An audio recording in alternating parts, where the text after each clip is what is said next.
Let's take a look at another example problem here that deals with the ideal gas law and an application to help us solve for a temperature.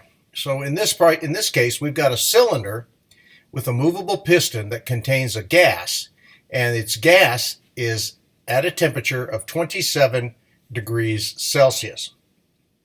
A volume of 1.5 meters cubed and an absolute pressure of 2/10 times 10 to the 5th Pascal. What will be the final temperature if the gas is compressed to 7/10 of a cubic meter and the absolute pressure increases to 8/10 times 10 to the 5th Pascal?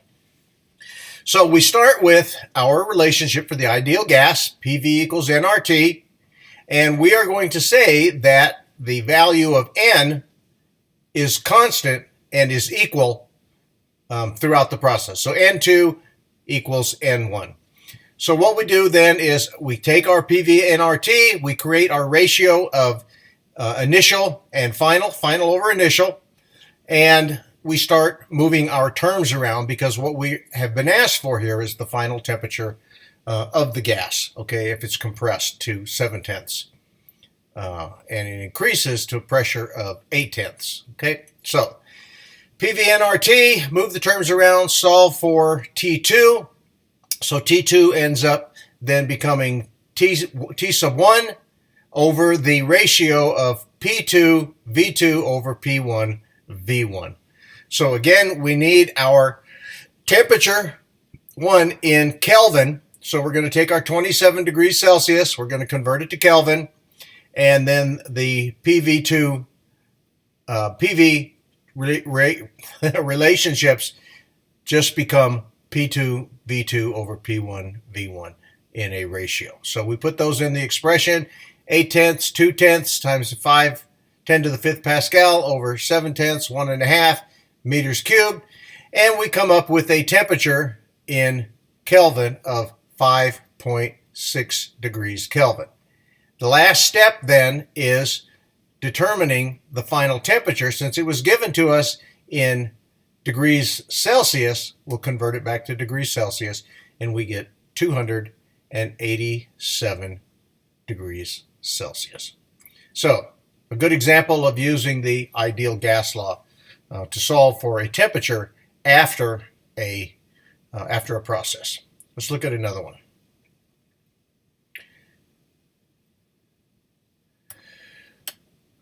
All right, so we have a sealed cube container, 20 centimeters on a side, and it contains 3 times Avogadro's number of molecules. Remember, Avogadro's number is just a quantity.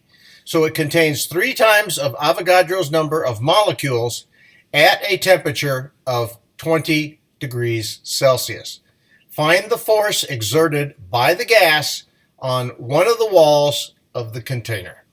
So, since the sample contains 3 times Avogadro's number of molecules, there must be 3 moles of gas present. Remember what we learned about Avogadro's number and moles. Again, we rely on the ideal gas law, which gives us a relationship PV equals nRT. In this case, we're going to solve for the pressure. So we move the terms around so that we have P is equal to nRT divided by the volume. Gives us 3 moles, 8.31 joules per moles at Kelvin, 293 Kelvin. We divide that by 2/10 of a cubic meter, and we end up with 9.13 times 10 to the 5th Pascal of pressure. Now, pressure and force, remember, there's a relationship. So the force this gas will exert then on the face of the cubic container has to be resolved from the pressure.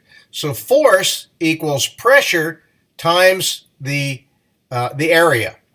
So in this case, we take that 9.13 times 10 to the 5th Pascal, multiply it by 2/10 meters squared. That's just on one face is all we're looking at. And we get 3.65 times 10 to the 4th. Move our decimal point, use our metrics, 36.5 kilonewtons. Okay? So another one using the ideal gas law. Let's see if we've got time for one more example here. If not, we'll stop and we'll come back and do it again. Okay, we've got a short one here. Superman leaps in front of Lois Lane to save her from a volley of bullets. In a 1-minute interval, an automatic weapon fires 150 bullets, each with a mass of 8 grams at 400 meters per second.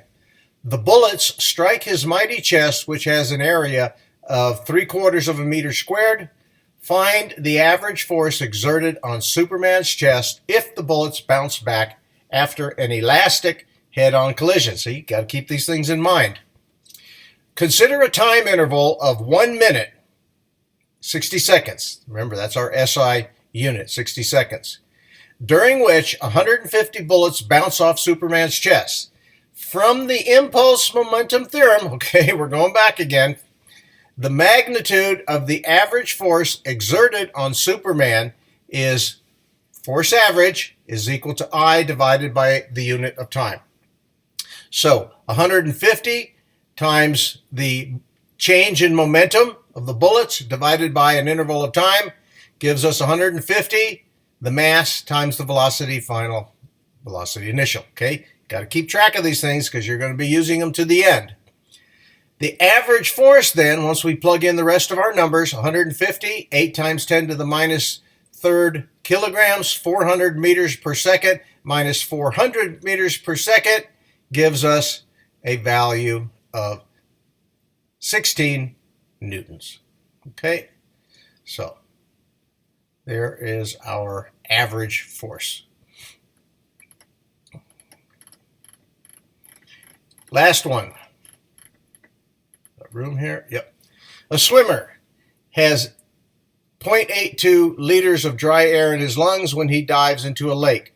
Assuming the pressure of the dry air is 95% of the external pressure at all times, what is the volume of the dry air at a depth of 10 meters? Assume the atmospheric pressure on the surface is 1.013 times 10 to the fifth. Okay, that's your atmospheric pressure. We assumed the temperature of the air in the lungs is constant at body temperature throughout. Then the ideal gas law gives us, okay, so we go through the atmospheric pressure, given density of water, we can look up, but we know it's 1,000 kilograms per meter cube, and we're looking for solving at a depth of 10 meters. So once we boil down PV equals nRT, remove the constants, the NR relationships, and the temperature, we end up with volume 2 is equal to the ratio of P1, P2 by V1. Okay, P1 then is equal to 0.95 times 1 atmosphere, or 0.95 times that value. So that we have a volume of 0.82 liters. So P2 then is equal to 0.95 times the sum of the atmospheric pressure plus rho water GH. Okay. So we plug in all of our values, we end up then with P2 equal to 0.95 times 1.99 times 10 to the fifth Pascal, and the volume 2 then is equal to the ratio of these two values that we just calculated for P1 and P2, that's what those are, times 0.82 liters, and we get 0.417 liters.